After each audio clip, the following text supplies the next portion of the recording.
Our main activity is capacity provision, widely in the industry known as ACMI. In technical terms, those are AOCs, but in our head or in my head, this is infrastructure that is needed to move the aircraft across the globe.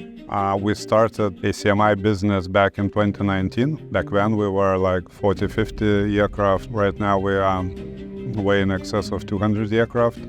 I think during the last few years, more and more airlines, which are our main and dear clients, are accepting ACMI as a mainstream business as part of the long-term strategy. We have supporting organizations which support our growth, which is maintenance repair overhaul organization, a very vast, I would say, network of line stations with significant network and ever-expanding of base maintenance and pilots training facilities.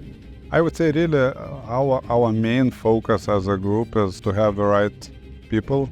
I think we were really fortunate both to nurture the talent inside of the group, and also we are really lucky that with the size we are able to attract more and more talented and seasoned executives from aviation to our group.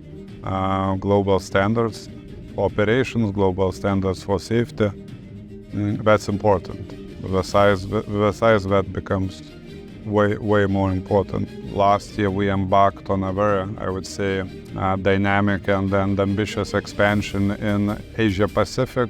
We are developing in Latin America and Brazil. We want to create all the infrastructure for the efficient and effective network of different AOCs across the globe.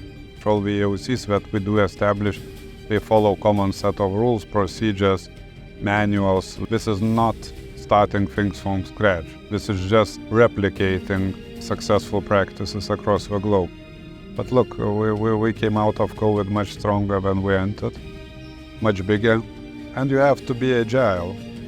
And you have to be agile and to adapt to the situation and to see where the market is going. So I think that's the key for the group.